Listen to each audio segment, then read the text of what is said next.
Namaste, greetings and blessings, and welcome to the Center for Spiritually Integrated Arts.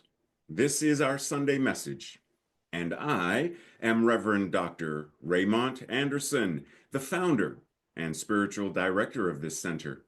And I invite you to watch not only this Sunday message, but any of our archived messages. I invite you to join any classes or events that we have going on. I invite you to reach out and email if you have any questions. Questions about this community, questions about me, questions about what we do, or questions about this science of mind and spirit, liberation theology that we practice and teach. And if by chance you find yourself seeking beloved community with other like-minded beings, even if you already belong, are a member of another community, church, or center, you are more than free to have multiple affiliations wherever you are fed and find community. You are invited. And lastly, feel free to click like, subscribe, and share this or any other message or announcements with others in your circle. And with that, much appreciation, love, and blessings. Enjoy the message.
Namaste and greetings.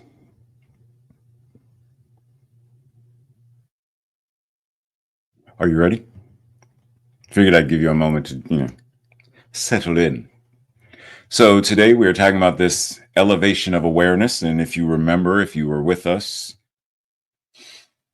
August 10th, we talked about love's ascent, elevation, same kind of idea. There's nowhere to go, but living a spiritual life is to walk a thin line of the both and. On the one hand, it can be compared to being on an elevator where the view from each floor changes our perspective based upon what floor we're on, right? So, like, it expands our awareness because on the first floor, I only see the street level, but from the rooftop, I can see, I might be able to see across the river to the other city. So, it changes our awareness. And then on the other hand, as infinite awareness or consciousness, there is nothing to expand into. Through life's many experiences, no matter what they are, up, down, left, right, no matter what the experience is, we are invited to quote unquote grow, to expand our understanding and our application and our embodiment. Pause. So once again, the idea is when I was born, I didn't know what numbers were, let alone how to add them or subtract them. So I grew into an awareness of, oh, that's a number. Oh, one apple and one apple makes two apples. And then I expand my awareness even more by going to school and learning there's a thing called math that deals with numbers in all kinds of ways. We do the same thing with our spiritual principles of truth. We grow out of the idea that God is anthropomorphic. We expand our awareness into a newer and more active, more relevant truth. Our awareness is, plain and simple, our awareness is, no matter what's going on. What matters most is how we choose to use and act upon our awareness. For example, right here and right now, awareness is, whether it's auditory awareness, tactile awareness. I can feel my rump roast sitting on the chair awareness, tactile, sensory, the smell of incense in the air. Awareness is, but where am I placing my awareness?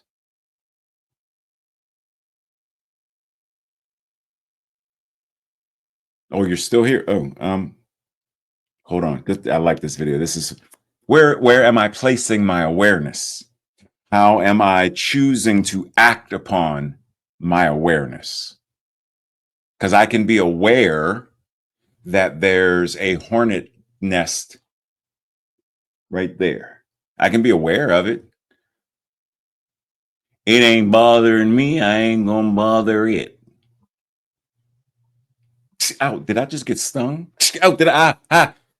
Oh, now I want to act. You had the opportunity to act before. So that's what matters most.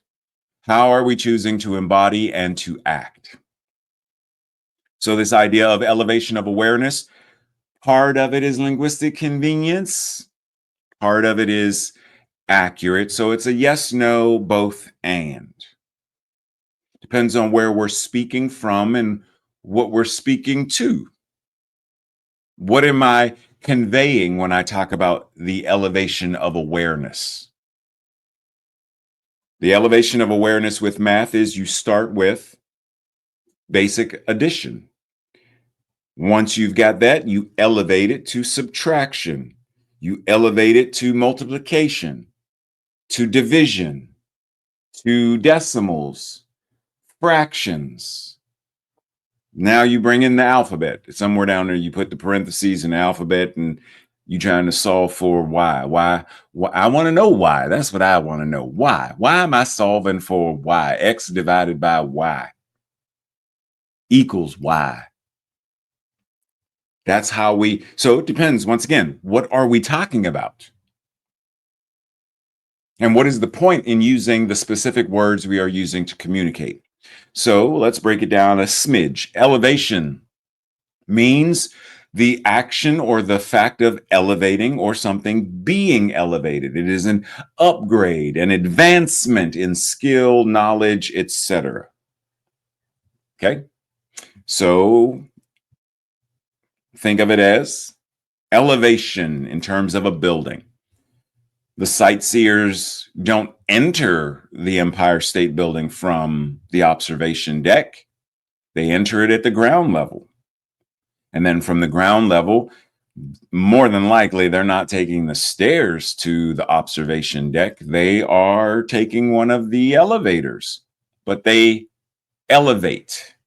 Elevator elevates them, and they go higher.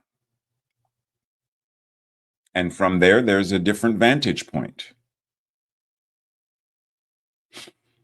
Each of these is a symbol used to illustrate a concept. Neither of these can be entered or ascended. So once again, language matters. What are we referring to when we talk about ascending or elevating, etc.? God cannot be ascended either. God is all there is, which includes you. We can symbolically talk about ascending, but there is nowhere to go. Breathe that in. Awareness. Consciousness, recognition, realization, understanding, knowledge. The opposite of it is ignorance. So as we elevate our awareness, we are increasing, we are expanding our knowledge, expanding our realization. Wait, you mean I'm not just a lowless sinner? You mean I'm not just low like the dirt? No, you are a divine being. Wait a minute. I have elevated and expanded the realization in recognizing who and what I am. It changes how I show up. So, yes, once again, how are we using the words to effectively and adequately convey what we're talking about? So, what we are being invited to do is become more aware of what already is. Tat Tavam Asi. You are it. You are the divine right now. We only know a tiny proportion about the complexity of the natural world. Wherever you look, there are still things we don't know about and don't understand. There are always new things to find out if you are willing to go look for them. Are you willing to look for the truth about yourself?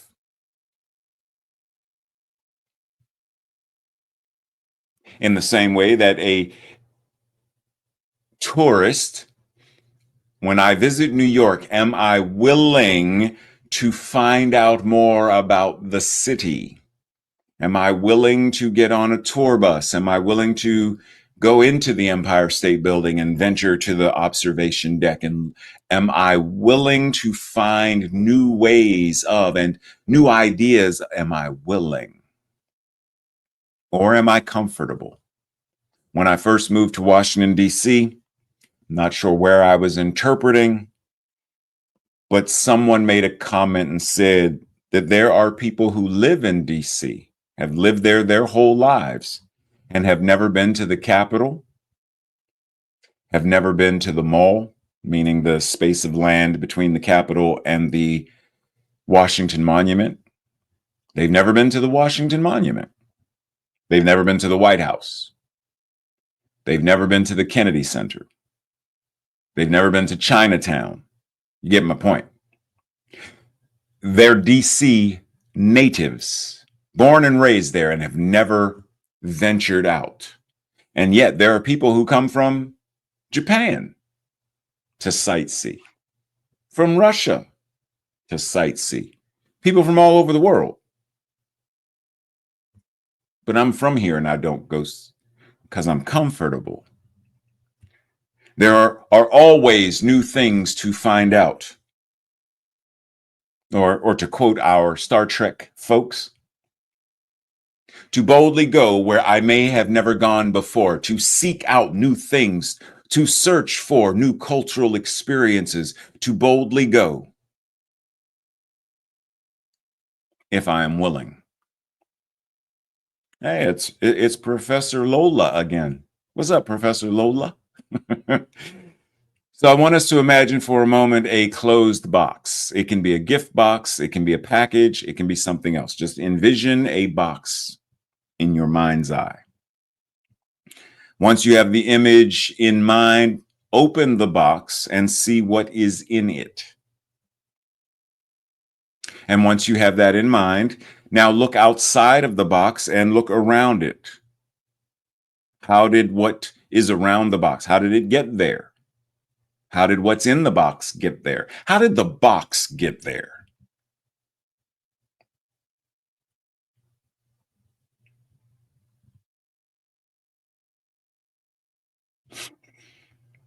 Exactly. All of it occurred within your imagination, within your mind. There was no inside or outside of the box because there was no box.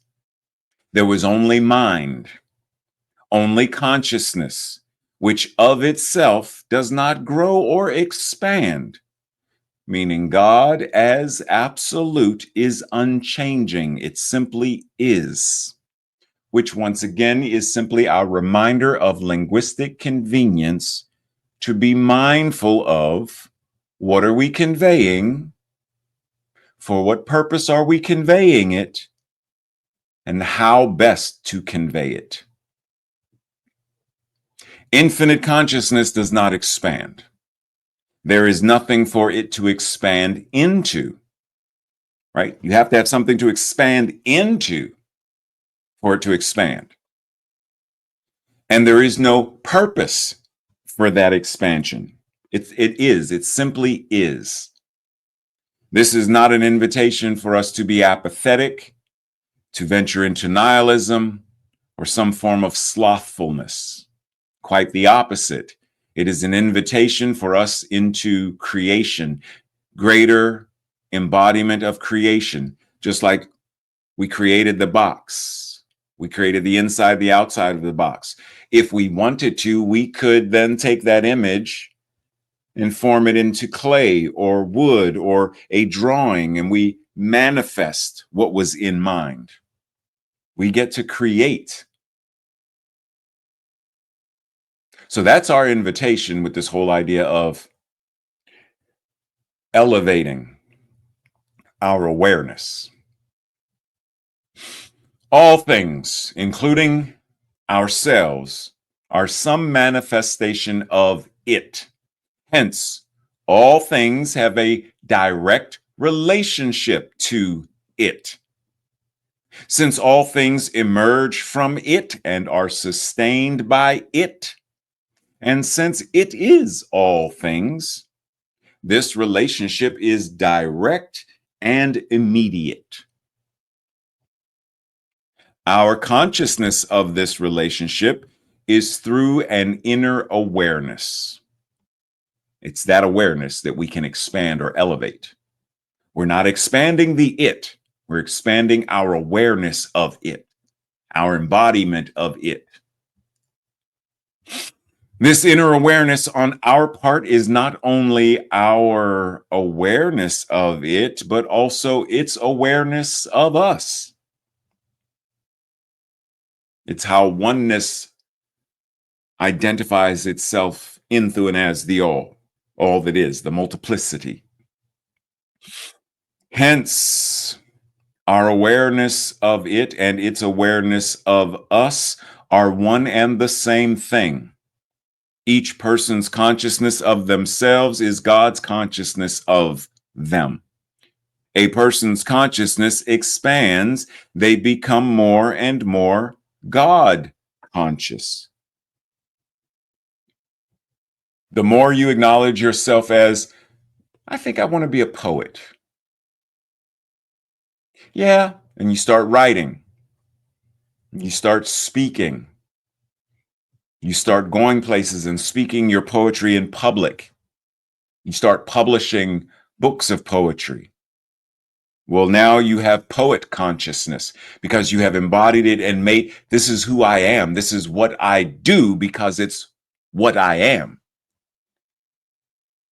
As our consciousness expands to the recognition and the realization that we are that which it is, then we have to say, I don't simply have Ray's consciousness, because there is no Ray consciousness separate from infinite consciousness. So I recognize that this consciousness is God consciousness. Remix. All things, and ourselves included, are some expression of, incarnation of, manifestation of God, which means all things have a direct relationship as God. Since all things emerge from it and exist within it and are sustained by it, precisely because it sustains itself. God sustains God as all things. And this relationship that it has as itself with itself and all that is itself, all that it does, all that it is a direct and immediate relationship. Do I have to go somewhere to be a Black man? Or is my relationship as a Black man right here where I am? It's immediate and it's direct. Our consciousness of this relationship of oneness is through both our inner awareness and our outer expression of this truth. This inner awareness and outer expression on our part is not only our awareness and expression of it, but also its awareness and expression of and as us. Therefore, our expression, our awareness and expression of it, and its awareness and expression of us are one and the same thing. Our consciousness of ourselves is God's consciousness of itself as us. And as our consciousness expands, we become more and more God conscious. Breathe.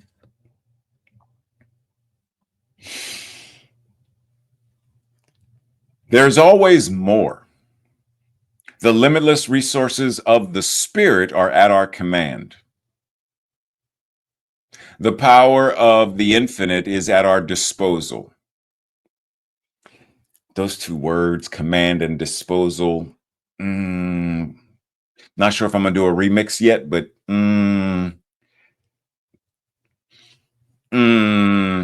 we have as much to use as we know how to take. Yeah, that same thing. Take. These are really colonization grounded. But the taking is a thing of the thought, the will, the imagination. It is a thing of an inward feeling or interior awareness in that place where the mind has unified itself with the living spirit.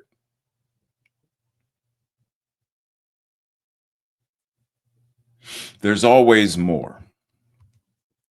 There's always more.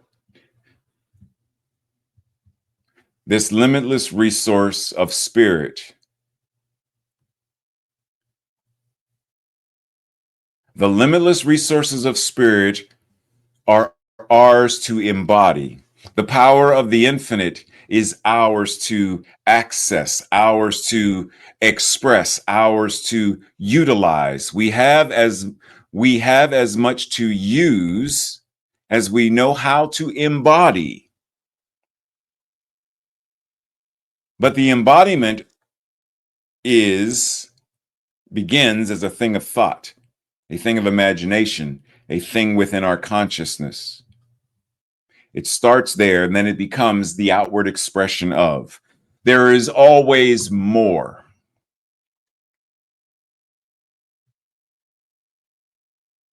Always more. Always more to love. Always more to experience.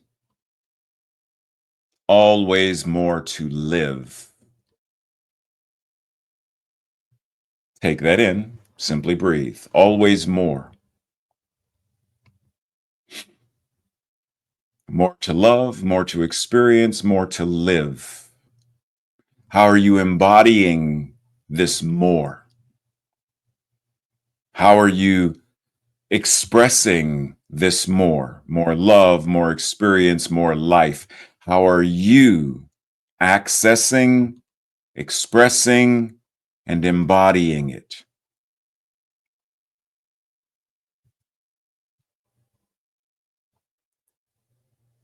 There's always more. Even when we look around us and see lack and scarcity, the lack and scarcity doesn't necessarily have to be, but it's because of systems that are in place that lack and scarcity exists. There's always more.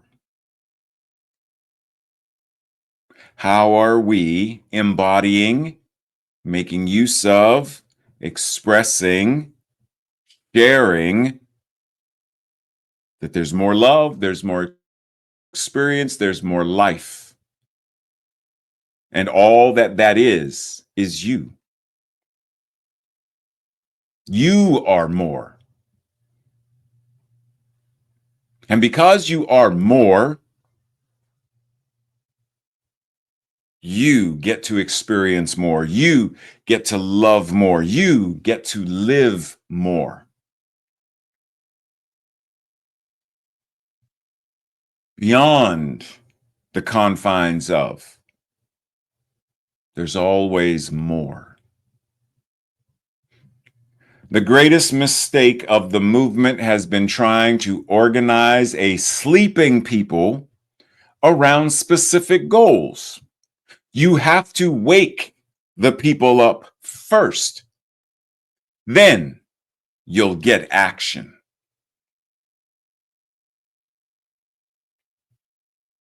In what way are we in New Thought still asleep? In what way are we in New Thought invited to not only wake up, but get up? Because I can wake up and lay in the bed all day, get very little done around the house. But at some point, I'm going to have to get up and go eat, get up and go to the bathroom. So, where in New Thought are we invited to wake up? And where in New Thought are we invited to get up? What action are we being invited into by getting up?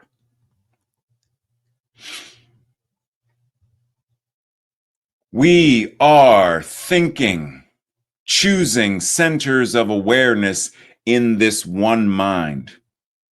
And according to the sum total of all our thoughts, we are either silently attracting good to us or repelling it from us. So that is a basic concept of the law of attraction, right? How are we attracting or repelling? Remix.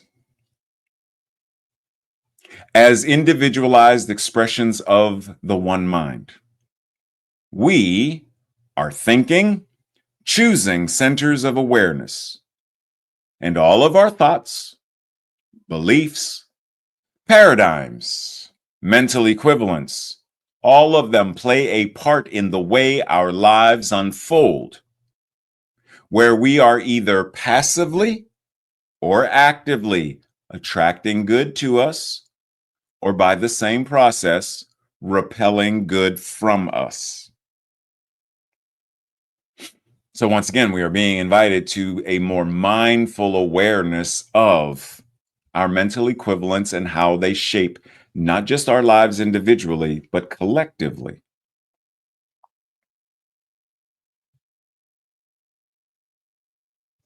So when we talk about elevating, for what reason are you elevating?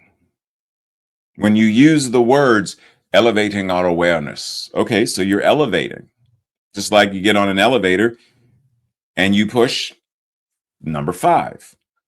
What's on floor 5? Why are you going to 5 and not 8? What is the reason for the elevation? Do you seek to change or do you seek to be? Do you know the difference? Are the changes you seek being sought to allow you greater expansive awareness of your being? Are you seeking because you think you're broken? The changes you want to make, are you seeking to make the changes because the way you are right now feels imperfect? I want to weigh 165 pounds because 175 pounds, I feel fat. Based on what?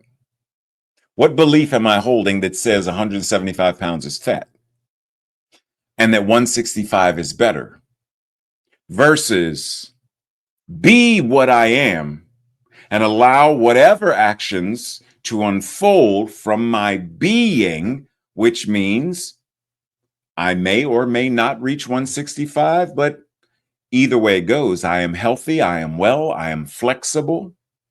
Doesn't matter. The being. Are you seeking greater expansive awareness of your being?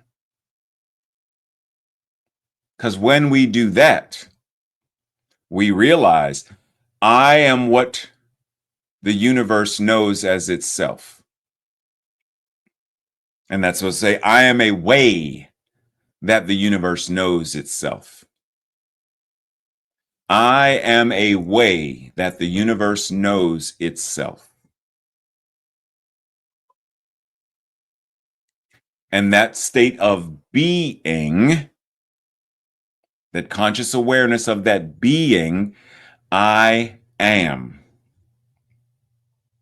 Not I do, not I will do, not I should have done. I am. And from the I amness comes all of the other things, all of the other doings and things to be done. All that stuff unfolds from the I am.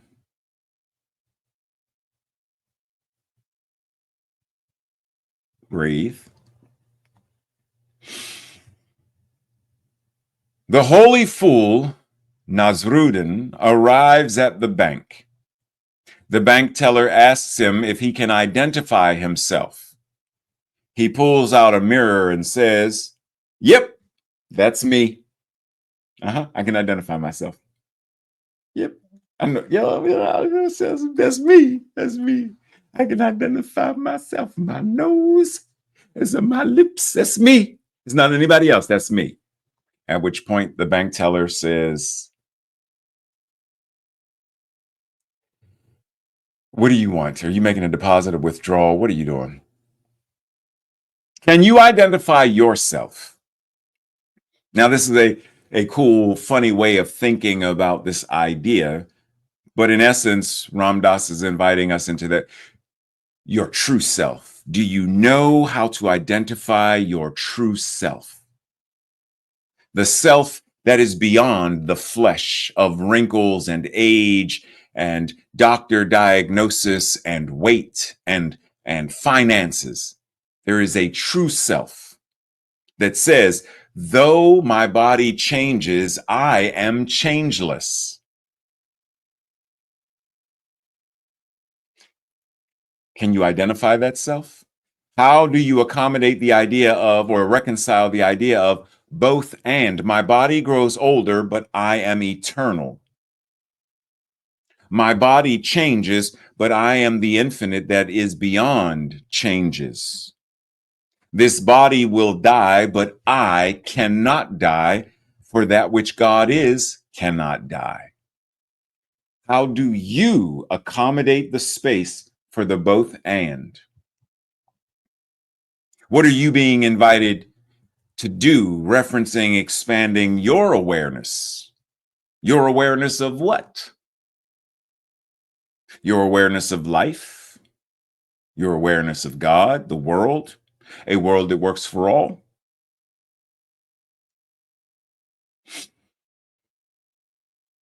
Humankind does not face an eternal struggle against some external force that desires our downfall.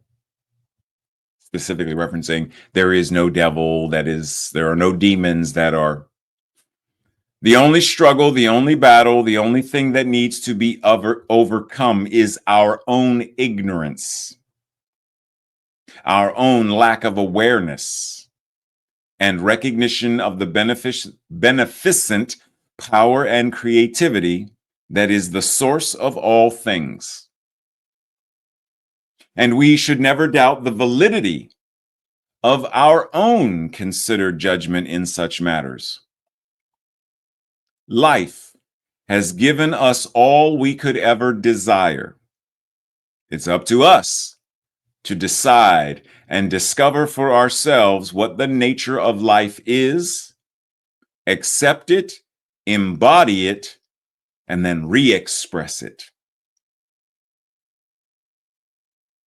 So, just real quick, humankind does not face an eternal struggle against some external force, while understanding that there are external forces, quote unquote, there are people who do seek to cause harm. But they're doing so because, as it says in this issue of the magazine, due to their ignorance, their lack of awareness, and the lack of recognition of the beneficent power and creativity that is the source of all things, including them. How do we assist them in elevating their awareness so that they are no longer operating from a place of hurt and harm and ignorance? Speaking of hurt, harm, and ignorance, what are those? Okay, pretty clear on that. Okay. So what do you do with them? Oh, right, you put them on. But suppose that scorpion was in the shoe. Is ignorance bliss? Would you prefer not to know there's a scorpion in the shoe before putting the shoe on? Would you prefer not to know before he puts the shoe on? It ain't my foot. I don't care.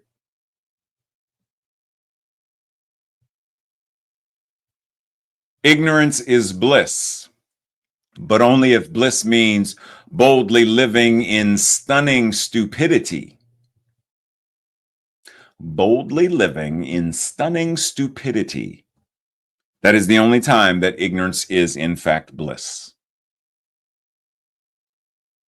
Knowledge gives us the ability to change and transform. Is ignorance bliss when it comes to any of these? Or would you rather know? So if the baby was in the process of falling, would you want to know? If the baby was chewing on a cord, would you stop them? etc. Is ignorance bliss? It is not. We can close all we want. It doesn't change the fact. Breathe. As cognitive beings, we discover, learn, expand our awareness in all manner of ways. Science, art, technology, theology, and more. This is our nature and is an expression of the paradoxical reality of the infinite finiting itself as us. We are an expression of that which is omniscience, all knowingness itself. And yet we seek to learn and know more. If I am an expression of all knowingness itself, I'm an expression of omniscience, then there is a part of me, there is an aspect of me that already knows and knows that it knows. And yet, the me that is relative to this body, this mind, these hands and fingers, this color, etc., learns and expands in knowledge and awareness, both and. The main lesson is not to become attached to the acquisition. Do not allow the expansion to become simply another thing to become addicted to. Because many are addicted to the concept of enlightenment, spiritual advancement, and we use all kinds of fancy words. We follow gurus who are technically cult leaders. We put people on pedestals and worship them rather than find that place of ourselves that knows the truth and follows the truth and is the truth made manifest. Do not become addicted to just another form of elevation, awareness. Breathe. So, what do you see behind Professor Lola? That's my name for her. Her name Lola.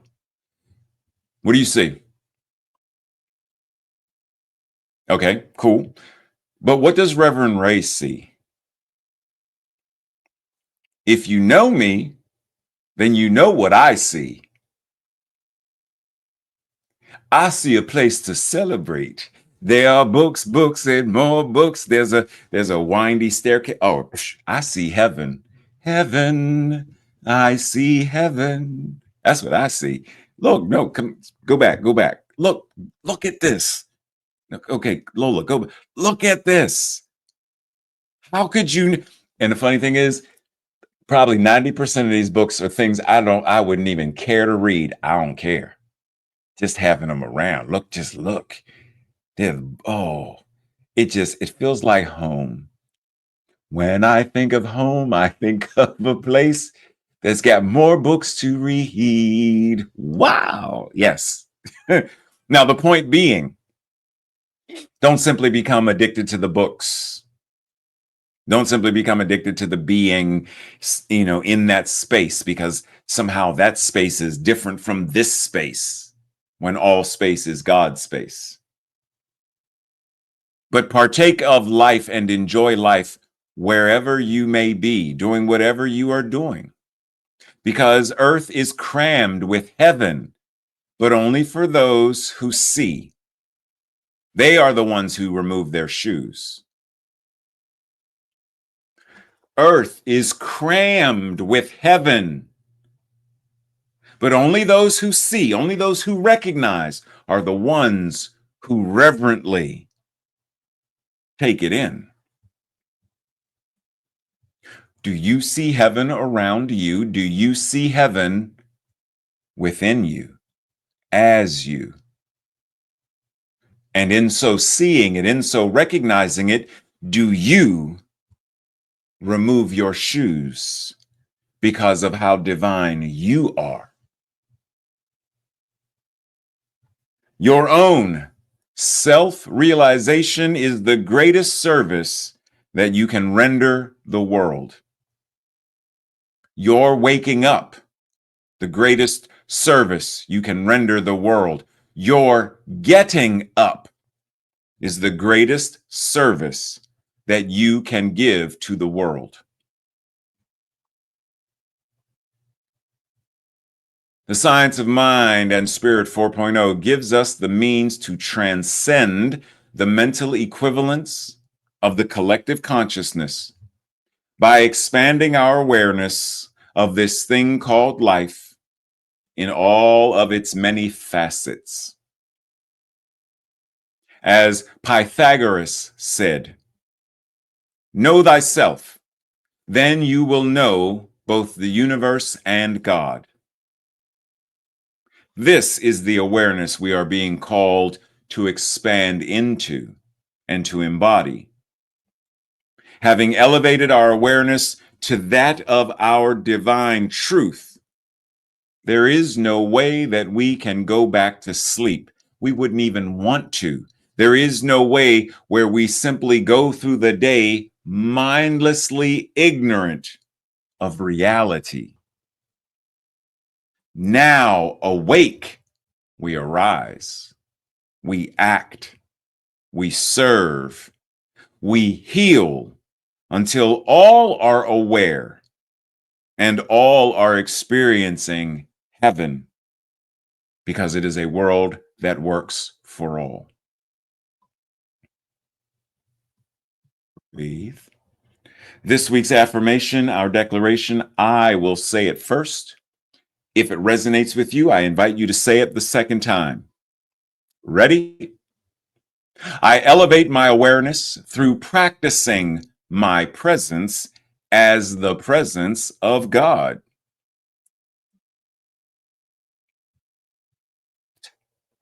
Come on now. Together.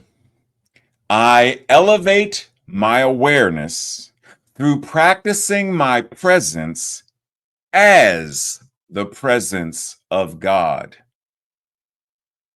Aham Brahmasmi. Ooh, that's what I'm talking about.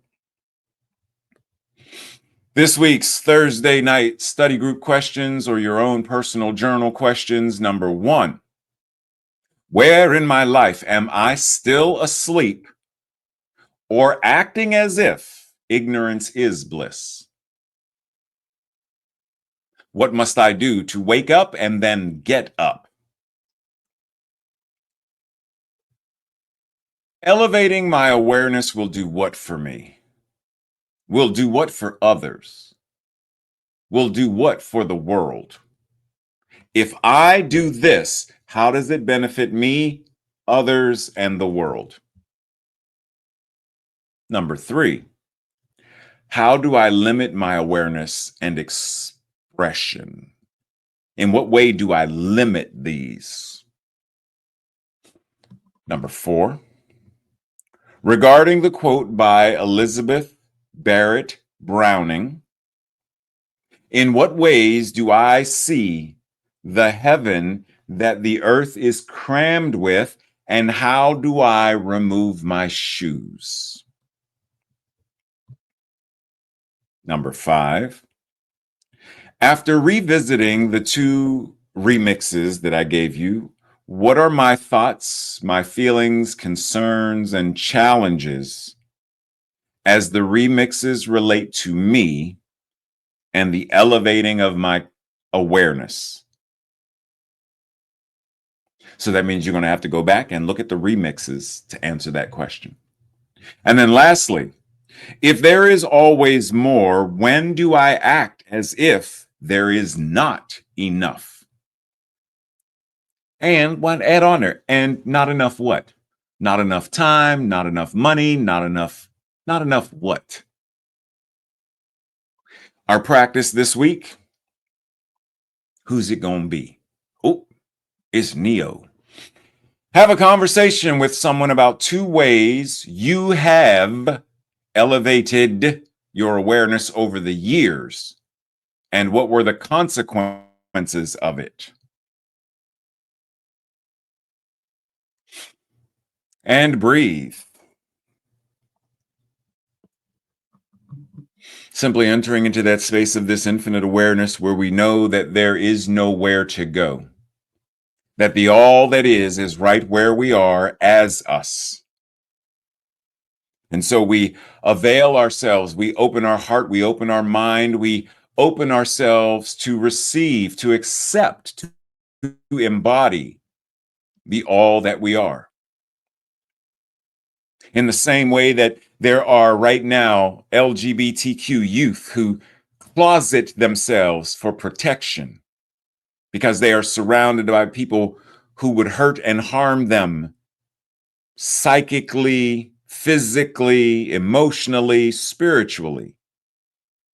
So they are limiting their ability to open and expand into the truth of who and what they are.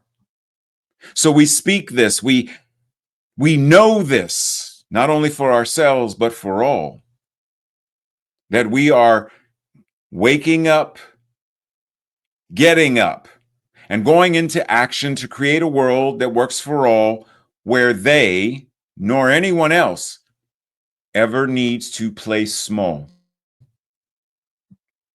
That we open ourselves up to the truth of who and what we are, whatever that may be, as an artist in a family of blue collar workers, as a musician in a family of mathematicians. Whatever it may be, we open ourselves to the truth of our being, both in the relative and the absolute.